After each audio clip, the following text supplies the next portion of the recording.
Welcome to my channel. This video is how to attach floral picks and wreath embellishments. If you haven't done so, please subscribe and don't forget to tap that bell for notifications on my uploads and live streams. So here are some of the floral picks and embellishments that I'll be showing you some tips and tricks on how to attach them to your wreath. So I've got high quality and economic different wreath picks. So I'm showing you some different ones here. These are a berry pick. And these are all fall stuff, but they can, if you've got a wreath for Christmas or for Easter or whatever, this will still give you ideas on how to attach it. So just figure out where you want to put those berries, run that stem through there, and then you want to fold that stem up and use some cable ties, some small cable ties to secure it to your wreath form, or some floral wire. Either one will do the trick, but you want to make sure you secure it to that wire form. And you can put them anywhere on your wreath you want. Just try it out in different places and see where you like it the best. And then you want to go ahead and attach it. And you just run that stem again around the wire wreath form. You can twist it like this, or you can fold it up, whatever works best. But just make sure you're securing it to that wire form. And with something like this, with berries or whatever, you want to kind of spread them out after you attach them as well. So just kind of move them around and see how you like it best. Now this is a very high quality wreath embellishment. It doesn't come with any kind of stem or anything. So what I'm doing is taking my hot glue gun and I'm poking it's warmed up, so it's nice and hot, and I'm poking the end of my hot glue gun, or the head of it, into the bottom of the bird, and then I'm squirting hot glue in there, and then taking my chenille stem and just poking it into that hole I made, and then you let it dry. And then here's a sequence pumpkin, and again, same thing, you just make a hole in there, put some hot glue in it, push your chenille stem, and let it dry. Now this, you can't really poke a hole into it. This is what it's made from, but I did find a gap in there to be able to push some hot glue, and then stuck that chenille stem as far as I could in there. It wouldn't go very far, but as long as it's hot glued in there good, you'll be fine.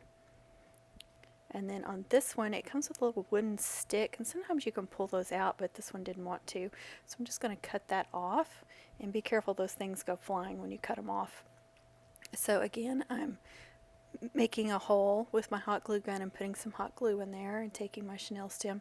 Sometimes though, the chenille stem does not want to go in, and then it bends and it gets all messed up, and this is where you can get frustrated. So just cut that end off, don't keep trying to force it, and just make another hole and push some hot glue in there and just start over. You see, the second time it worked like a charm.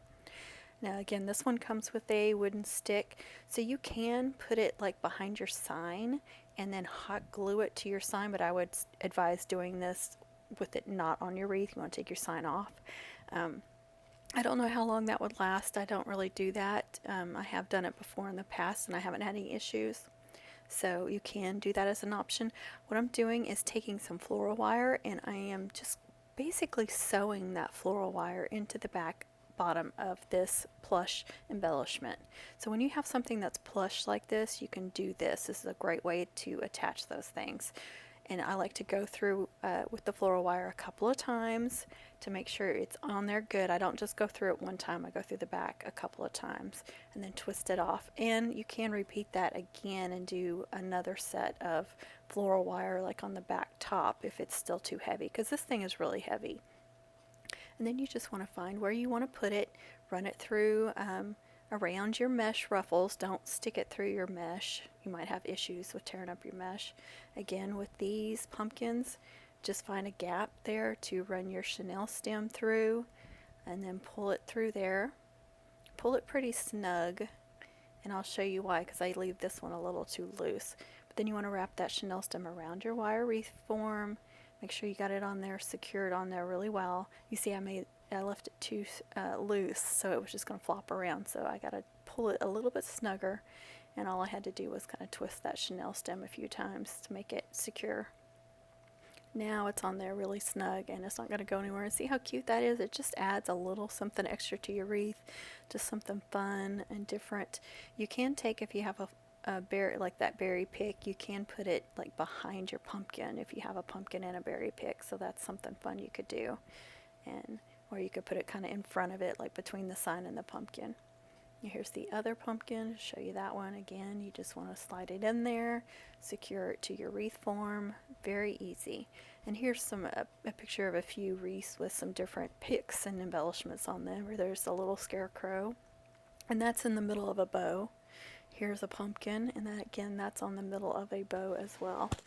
Thanks for watching, everyone. I hope this video inspired you and helped you out. Please subscribe, share, comment, like. Please be kind with your comments. Please be kind to others, and happy crafting, everyone.